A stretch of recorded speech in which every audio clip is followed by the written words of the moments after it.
there's a great book coming out called There's Just One Problem. I love the title. And this book is filled with stories and just some fantastic anecdotes from the gentleman that's joining me now on the Vaqueros Cafe and Cantina hotline. For 16 years, he was a writer, and for most of that time, the head writer for WWE. I think someone affectionately referred to him as the seventh most powerful man in WWE. And a Mets fan on top of that. It's football season. We're not worried. But anyway, great to be joined by Brian Gewirtz. Follow him on Twitter at BFG728. Brian, thanks for taking some time. How are you? Good.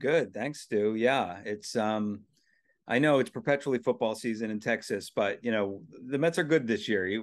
This doesn't happen often. We got to savor every second of it. Right. No, I get that. I really do. And good luck to the Mets. Thank you. Let's just start with the basic. 16 years, which seems like a lifetime in WWE. You get out. What prompted you to write this book? It was one of those things where, as a writer, when you're a writer at WWE, you really are supposed to not be seen or really heard outside of the realm of, within the sphere of WWE. There was never really, for the most part, writers, they existed, but nobody really knew who they were. I guess you could say Vince Russo and Ed Ferrara aside, because they made some headlines when they left WWE to go to WCW. But outside of that, unless you were someone like a Paul Heyman or Michael Hayes or Bruce Pritchard who had experience in front of the camera, you were supposed to kind of just do your job and remain anonymous. And that's certainly the tack that I had when I worked there. I wasn't interested in being in front of the camera really, or I never really did any interviews or podcasts or anything like that. Although for the most part, podcasts didn't exist for the good 2/3 of when I worked there. But once I was finished with WWE and segued into $7 and Dwayne Johnson and Danny Garcia's company, it kind of, then I started slowly but surely kind of dipping my toe in the, can we talk about this stuff? I did like Chris Jericho's podcast and Edge and Christian's podcast.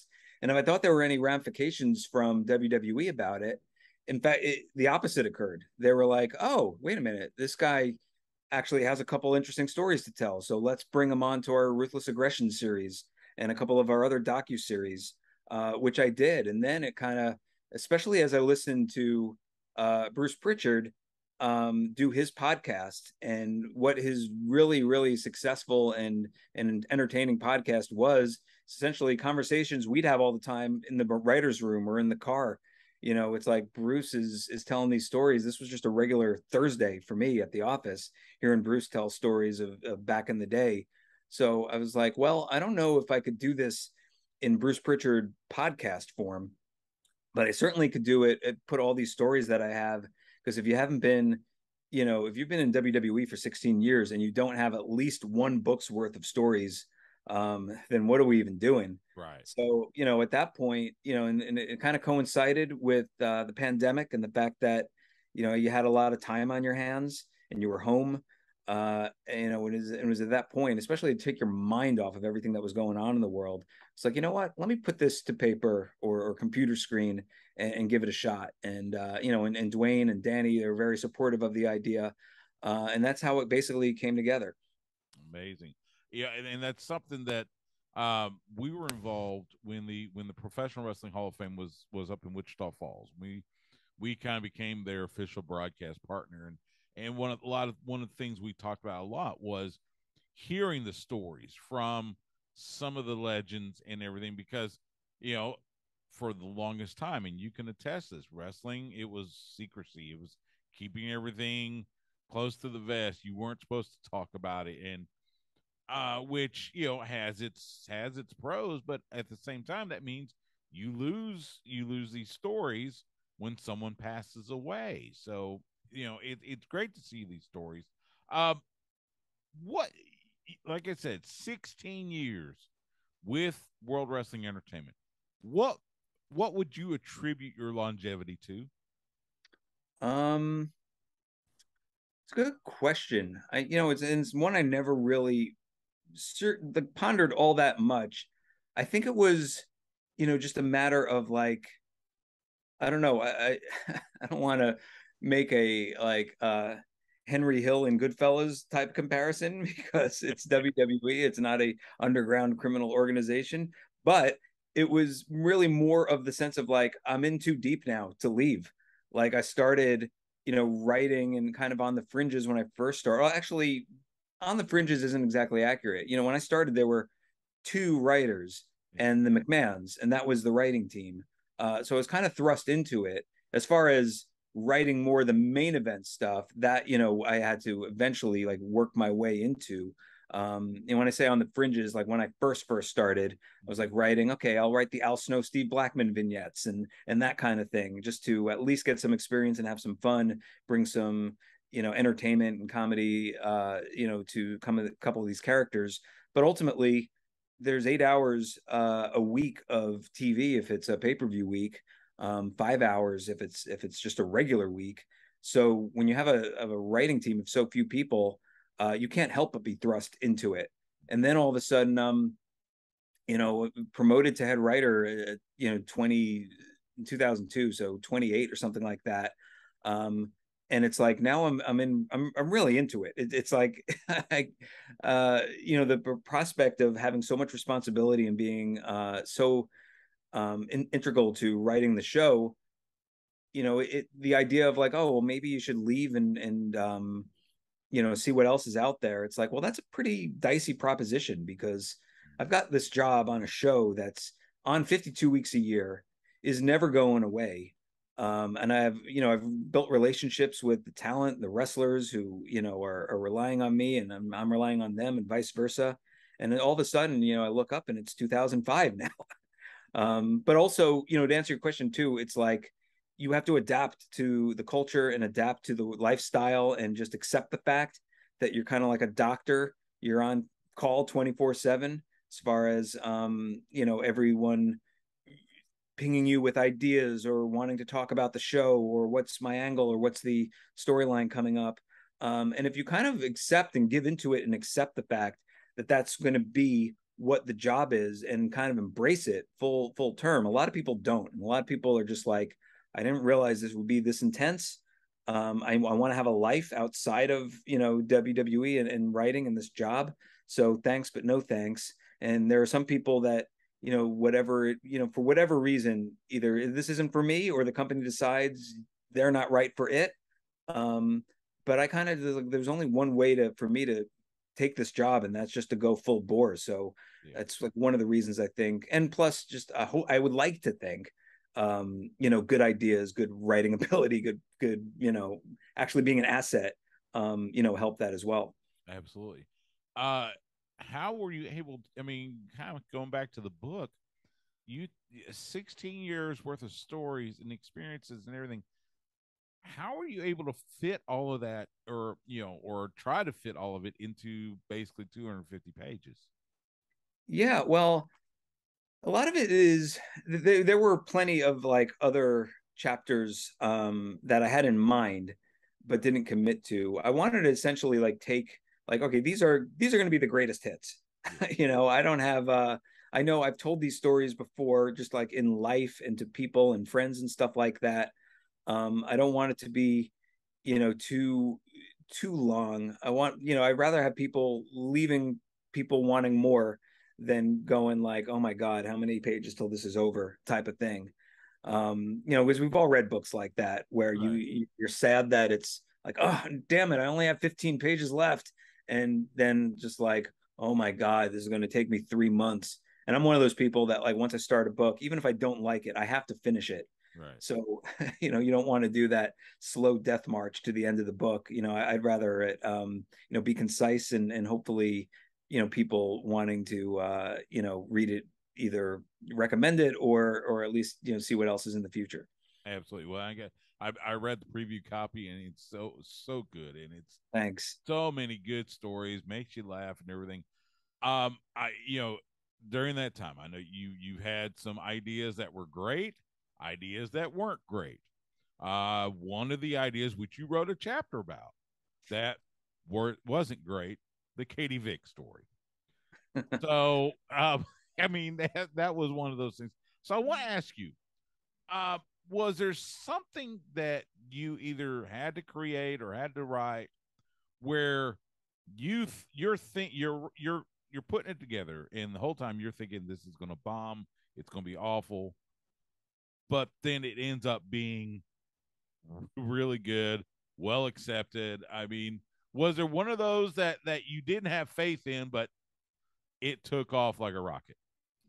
Well, let me just say, I was, and I don't want to sound backtracking, I was a contributor on their team for the Katie Right. Vick storyline. I Understand. wasn't the Understand.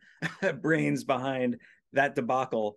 Right. But, understandably, I want to point that out because it truly is one of the worst storylines and Oh, pieces of well, business. I wouldn't even say in wrestling history. I would say in television history. So I just wanted to point that out. But yeah, I mean, I don't know. It's a good question. At first, when we did the Eugene character, mm-hmm. you remember Nick Dinsmore, and there was this idea to bring him in. He is actually his idea to bring him in as, you know, um, special needs character who, picked up watching wrestling on TV and then just naturally sort of took to it because Nick Dinsmore, Mr. Wrestling, or, whatever his persona was in OVW, it wasn't something that like Vince and the WWE were really interested in bringing up. So they wanted something a little bit more character driven. And he came up with this character. And honestly, at the time, nobody really knew, like, is this in good taste? Is this going to get over? Like a character like that, involved in the WWE sphere. And he was just so effortlessly charismatic and charming, and just this innate sense of good that he brought to the character. That not only did it get over, did he get over? It got over almost to his detriment because he was used so much so early, that people ultimately, and I write about it. I was commissioned to write a Eugene movie at one point, based on his, origin story and adventures. And then by the time I finished writing it, and Nick as Eugene was back, the audience was like thoroughly like, all right, we're done with this character. We want to see him get his ass kicked. But when he first launched and we did these vignettes, I produced them with him and William Regal, who's just so underrated as a performer, in my opinion, just like so talented, funny, serious, whatever you need from him. And we launched this character that honestly, like, we had no idea. Like this could be another, like, in the Katie Vick category, at least as far as stuff that will go down in history as all time terrible. And it really connected with the audience right away. And obviously Nick had a lot to do with that, portraying him. But Right. I think that was a good example of something that, like, all right, we're rolling the dice, let's see what happens. Well, and I know you write about that in the book, and I read it was again the story about that was it was so cool, and remembering back to when Eugene was big on TV and everything, and he was doing stuff with Mick Foley, and he was doing stuff with The Rock, and it was some good it was really it was good feel good type of stuff, which you don't always get in pro wrestling, and I really enjoyed that. Uh, you talk about the guest host, guest star era. Who was your favorite celebrity, guest host, guest star, whatever, to work with in WWE?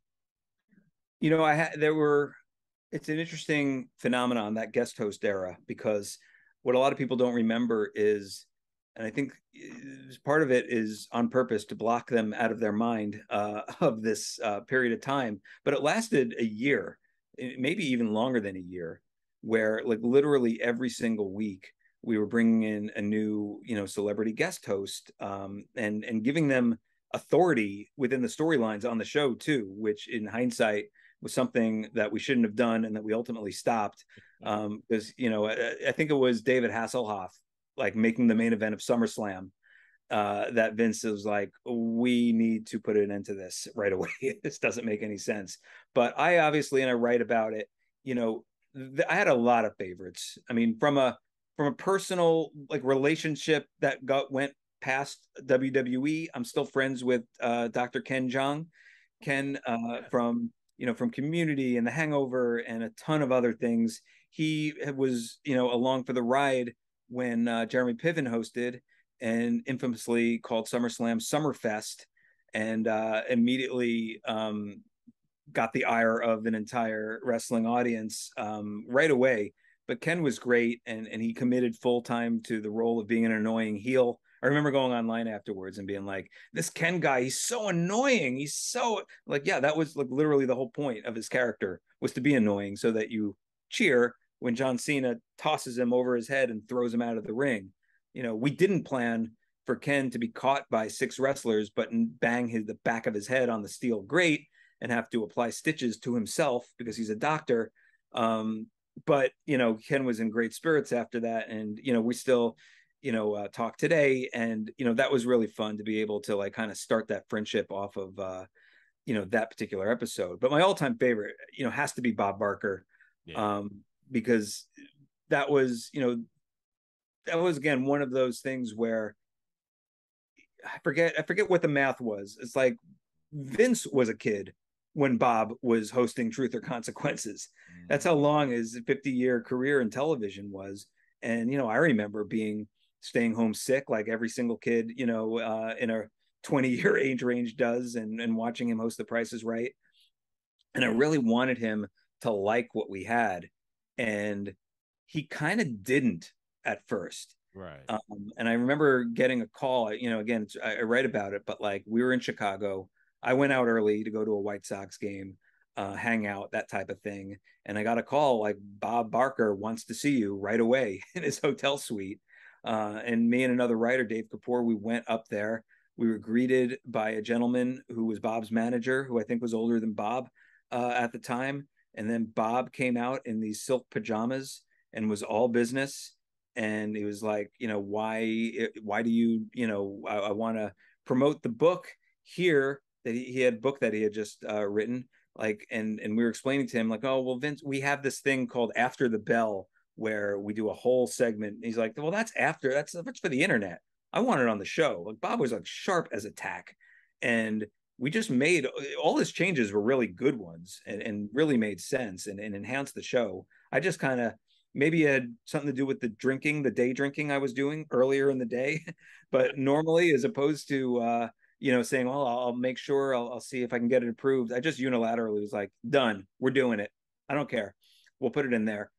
Thankfully, later on, Vince agreed to all the changes. Otherwise, I would have looked like an idiot. But at the time, I took Bob's changes. He loosened up, once he saw that we were on his side. He offered us some white wine. All of a sudden, I find myself like I'm drinking white wine with Bob Barker in his silk pajamas in a hotel in Chicago at like 11:30 at night. He's practicing his karate moves that Chuck Norris had Oh. taught him, which I cited to him because I read his book before meeting with him, just because I was a fan of his, I'm interested. But then the big variable is, how is the crowd going to react? Because you got to have a great rapport with a guest host or a wrestler or anything.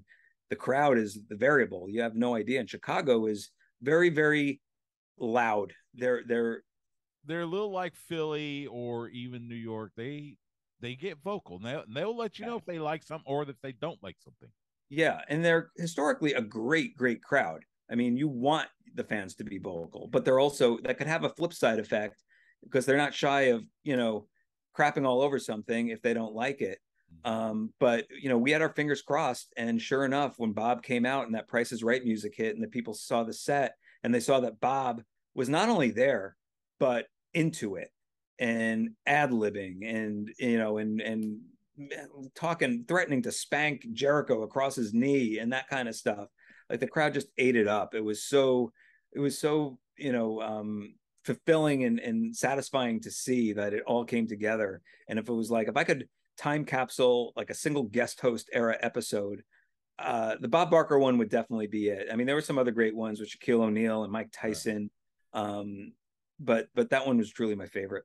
Yeah, like you, when I was a kid, I loved watching Price is Right. So, and Bob Barker was so good at that, and he was such a icon in television history. Um, let's bring it forward a little bit. I want to get your take. It's now been what 2 3 weeks since Vince McMahon resigned, retired, whatever you want to call it. He's gone from WWE.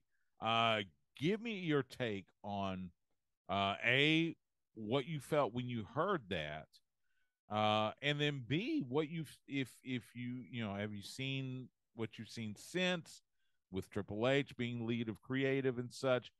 Just kind of give me your take on the last 3 4 weeks of this transition.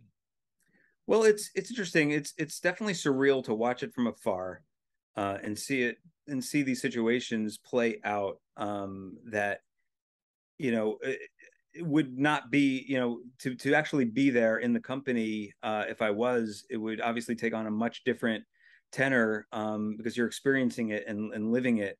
But what I've, always felt, and, Vince himself and WWE itself has always created this environment of stepping up to the plate.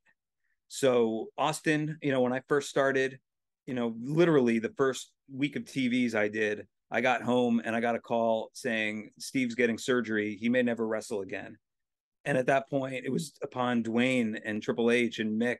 And Undertaker, by the way, was out at the time too. And we had just expanded to SmackDown, so double the amount of time to step up to the plate and keep this momentum going. When I started writing, it was off the heels of two very successful writers, Russo and Ferrara, leaving to go to WCW. Now it's my turn to step up to the plate, see what you got. What are you going to do? You got to prove yourself or not. And I think it's the same case now with Triple H and the creative team and everything else. It's like they have a choice. They could sit back and be like, "Oh, what are we going to do? We're rudderless. What would Vince do?" That kind of thing. Or they could be like, "Got it. This is the situation we're in right now. We're gonna do everything in our power to knock it out of the park, and take the ball and never look back."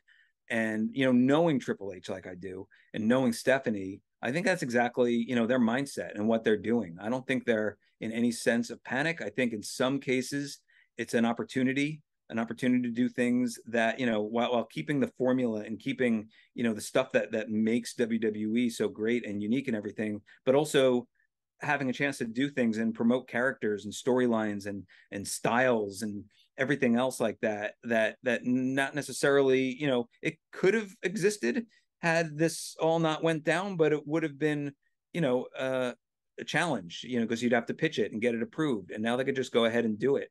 So I think it's kind of exciting as a fan, just in terms of the actual product and what you see on your television or your tablet or device, however you're watching it, to see what's coming up, because I've really enjoyed the past few weeks of shows, and I've enjoyed it in a different way where, like, yeah, I think if you came down from another planet and or hadn't been online or anything and didn't know all the stuff that was going on backstage and said, "Do you notice anything different?" I think you would say, "Yeah, I do notice something different." There does seem to be, whether I can put my finger on it or not, there does seem to be change in the air. And when you have so much content every single week, 52 weeks a year, sometimes it's not a bad thing, especially if you could see the performers are energized by it and are pulling it off and are stepping up to the plate themselves. Yeah, it's like you said, it's been an interesting experience to watch it over the last couple of weeks, and seeing the Triple H hand now on that creative. You're now the senior vice president for development for Seven Bucks Productions, the Rock's company, along with Danny Garcia. It was just announced that you're teaming up with the guys from Dark Side of the Ring to do Tales from the Territories. That's coming up this October on Vice TV. I grew up in the territory area. I was a loyal viewer of World Class Championship Wrestling and Mid South Wrestling, being in the Arklatex area. Talk for a second about how excited you are to get these stories, not just from there, but from all the different territories that ran wrestling for quite a long time. Yeah, it's really great to be able to take these territories and bring them to the forefront and bring them to light. Because as time marches forward, people, it sort of ebbs into the background unless you bring it forward. Dwayne is third generation, as we know. His father worked all the territories. His grandfather worked a ton of territories too. And when Dwayne himself was a big fan of Darkseid, and we were talking about it because I was as well, and we were like, well, if we met with those guys, Evan and Jason, the creators of Dark Side of the Ring, how can we do a show that like kind of brings the spirit of that show as far as warts and all, and being able to tell all these like crazy stories, but not focus on so much the dark as the crazy, wild, incredible, magnificent in some cases, stories from these eras that have now kind of are receding in time. And we came up with this format that like really, and we worked with Chavo Guerrero, who was our stunt coordinator on Young Rock as well, and obviously is like Dwayne, multiple generation of the Guerrero family, and has plenty of firsthand knowledge and experience of these stories as well to really craft something that brings the actual. What we're doing is we're bringing the actual legends back in roundtables. So we get to hear from, as you've seen in the trailer, like Bret Hart, Abdullah the Butcher, Jerry Jarrett, Jeff Jarrett, Jerry Lawler, Michael Hayes, just a Dutch Mantel, a ton of people that were there and experienced it firsthand, and in some cases experienced it from someone else first, or we're told of it, but at least it's one generation removed. And they're able to tell these incredible stories, and the Darkseid team then is able to shoot in the style of Darkseid these recreations of these stories, so you get to see them come to life. So it's not just people sitting around a table talking. You're actually, that's the vehicle to use to actually see the stories take place, because they're so wild and so insane. For me, like, I'm obviously, as you could probably tell, from the Northeast New York area. I was, growing up on WWF, WWE, but I'd buy the Pro Wrestling Illustrated and Inside Wrestling and those magazines, and see Kerry Von Erich and see Michael Hayes, and read all about these other territories and other promotions, and be like, what is this all about? And now to be able to actually bring them and literally talk to them face to face before we start shooting is really cool. And the stories are just absolutely insane, amazing, all true. And we're just really thrilled to be able to bring it to Vice this October. Yeah, I tell you, just like you, I read Pro Wrestling Illustrated, Inside Wrestling, all the different magazines back when I was a kid. So yeah, seeing what was happening in Missouri or Florida, the Mid Atlantic, or on the West Coast, it was so cool to see, the like seeing wrestlers I knew from Mid South World Class also making their name in Missouri, or making Yeah. their name in the Pacific Northwest. So it was so cool, and I'm so excited to see what comes out of this, see the shows, and have all these stories from all the different territories. It's called Tales from the Territories. It'll come out this October on Vice TV. Should be a fantastic show. Of course, you guys and Evan and Jason from Dark Side of the Ring, I mean, you guys are going to hit it out of the park. I just know it. His name is Brian Gewirtz. He writes, "There's just one problem. Uh, get it wherever you buy your books. Follow him on Twitter at BFG728. Brian, I have so enjoyed this conversation. I've been watching, I'm 53, about to be 54 years old. I've watched wrestling most of my life. So, kind of like you, I absorb all this stuff, and so I enjoy the conversation. As I said, great book. I enjoyed reading it from cover to cover. Uh, wish you all the best. Looking forward again to Tales from the Territories on Vice TV this October. Thanks so much for joining me. Oh, thank you, Stu. This was great. I really enjoyed talking to you, and I'd love to do it again sometime. Absolutely. We'll talk again soon. Great.